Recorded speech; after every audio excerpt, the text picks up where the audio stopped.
Hi friends, అస్సలాముఅలైకుం. మొత్తానికి గునా కేవ్స్కి అయితే వచ్చేసాను. చూస్తుంటేనే చాలా బాగుంది. అంటే ఏం తెలుసా, డెవిల్స్ కిచెన్ అండి. ఇది మేము చాలా మూవీస్లో చూసుంటాం. అసలు చూడండి మంచు ఎలా ఉందో, ఆ మేఘాలు మా మీద నుంచే వెళ్తున్నాయి. మేము వెళ్ళినప్పుడు ఇంత మంచుగా లేదు, చాలా అంటే చాలా మంచు ఉంది. చూడండి ఎంత పెద్దగా ఉందో అక్కడ కానీ ఎవరైనా పడితే ఇంకంతే సంగతులు. ఒక్క పీస్ కూడా మిగలదు అసలుకి. మంజుమేల్ బాయ్స్ మూవీ చూసారా మీరు? మూవీ చూసినట్టయితే ఇది బాగా గుర్తుంటుంది. నాకైతే ఆ మూవీ చూసినట్టే అనిపించింది. చాలా అంటే చాలా బాగా అనిపించింది. నేను అసలుకి అక్కడికి వెళ్ళగలుగుతానా అనుకున్నాను, గునా కేవ్స్కి. అసలు ఆ చెట్టు రూట్స్ ఎలా ఉన్నాయంటే చాలా బాగున్నాయి. అందరూ ఆ రూట్స్ దిగడే కూర్చొని ఫొటోస్ దిగుతున్నారు. మా ఫ్యామిలీ కూడా అందరూ ఆ రూట్స్ దగ్గర కూర్చొని ఫొటోస్ తీసుకున్నాము.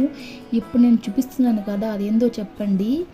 మంజుమేల్ బాయ్స్ అందరూ కలిసి ఆ గేట్ దిగడే నేను చూపిస్తున్నాను చూడండి, ఆ గేట్ దిగడే అందరూ దూకింది. ప్లీజ్